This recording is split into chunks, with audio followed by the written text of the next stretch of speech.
আসসালামু আলাইকুম ওয়া রাহমাতুল্লাহি ওয়া বারাকাতুহু। আলহামদুলিল্লাহি রাব্বিল আলামিন।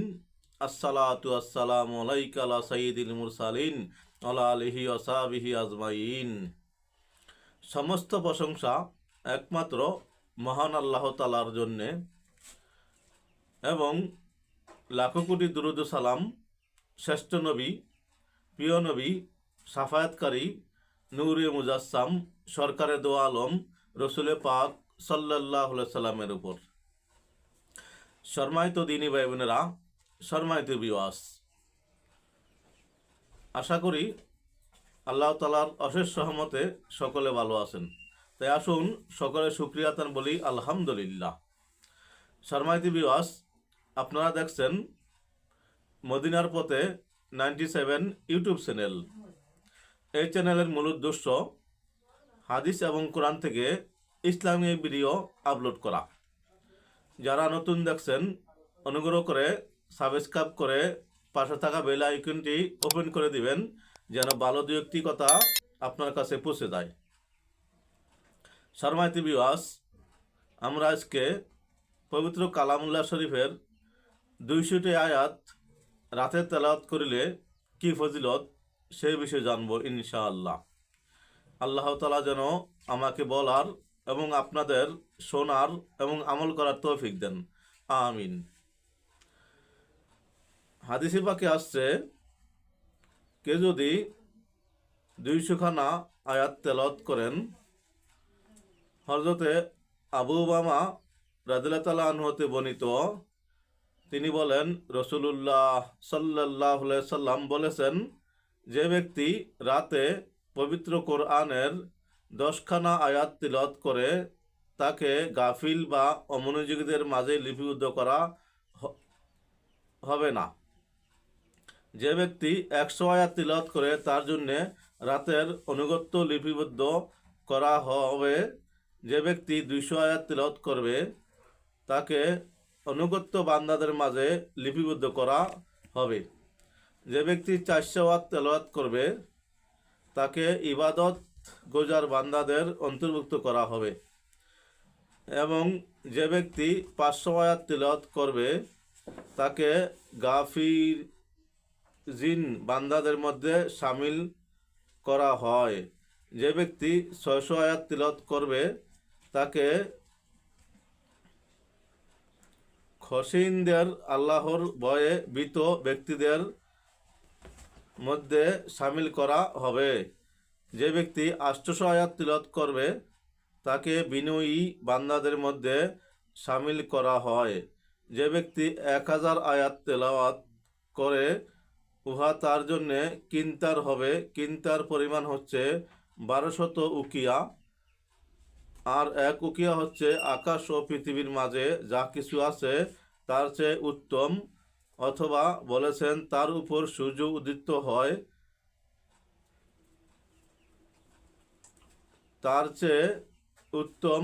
আর যে ব্যক্তি 2000 আয়াত তিলাওয়াত করে সে ব্যক্তি মুজিবিন, যাদের জন্যে জান্নাত অবধারিত হয়ে গেছে, তাদের অন্তর্ভুক্ত হয়ে যাবে। আল মুজামুল কাবির লিত তাবরানি, হাদিস নং 7748। সম্মানিত ভিউয়ার্স, আমরা 10 থেকে 2000 পর্যন্ত তেলাওয়াত করলে কি ফজিলত জানলাম। এখন আমরা জানব আরেকটি হাদিস। হযরতে আব্দুল্লাহ ইবনু উল আমর ইবনে আস রাদিয়াল্লাহু তাআলা আনহু হতে বর্ণিত, তিনি বলেন রাসূলুল্লাহ সাল্লাল্লাহু আলাইহি সাল্লাম বলেছেন, যে ব্যক্তি 10খানা আয়াতের মাধ্যমে কিয়াম করবে তাকে গাফিলদের মাঝে লেখা হবে না। যে ব্যক্তি 100 আয়াতের মাধ্যমে কিয়াম করবে তাকে কানিতিন এর মাঝে লিপিবদ্ধ করা হবে। যে ব্যক্তি 1000 আয়াতের মাধ্যমে কিয়াম করবে তাকে মুক্কান্তিরিন প্রভূত সওয়াবের অধিকারীগণ এর মাঝে লিপিবদ্ধ করা হবে। আবু দাউদ শরীফ, হাদিস নং 1398। ইবনু হিব্বান হাদিস নং 2572, শুআবুল ইমান হাদিস নং 2005। সম্মানিত ভিউয়ার্স, আমরা আর দু একটি হাদিস জানব, ইনশাল্লাহ তদনুযায়ী আমল করব। হযরতে আবু সাঈদ খুদরি রাদিয়াল্লাহু তাআলা আনহু হতে বর্ণিত, তিনি বলেন, যে ব্যক্তি রাতে 10খানা আয়াত পাঠ করে তাকে জিকিরকারীদের মাঝে লেখা হয়।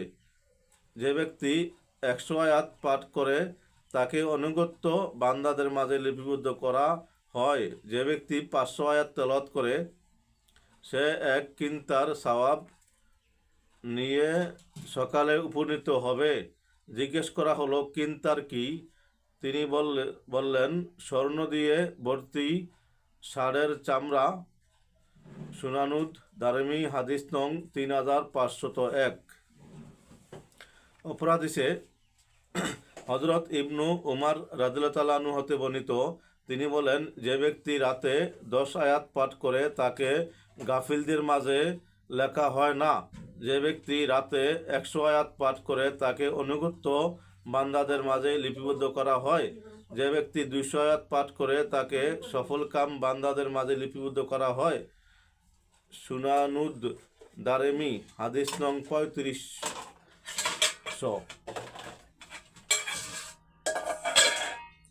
অপর এক হাদিসে এসেছে, হযরত ফাদাল্লাহ ইবনু উবাইদ রাদিয়াল্লাহু তাআলা আনহু হতে বর্ণিত, নবী করিম সাল্লাল্লাহু আলাইহি সাল্লাম বলেছেন, যে ব্যক্তি রাতে 10 আয়াত পাঠ করে তাকে সালাত আদায়কারীগণের মধ্যে লিপিবদ্ধ করা হয় এবং গাফিলদের মাঝে লিপিবদ্ধ করা হয় না।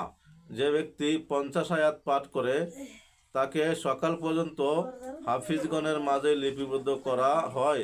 যে ব্যক্তি 300 আয়াত পাঠ করে পরাক্রমশালী প্রভু আল্লাহ বলবেন, আমার ব্যাপারে আমার বান্দা কষ্ট করেছে। যে ব্যক্তি 1000 আয়াত পাঠ করে তার জন্য অনেক কিন্তার সওয়াব লিপিবদ্ধ করা হয়।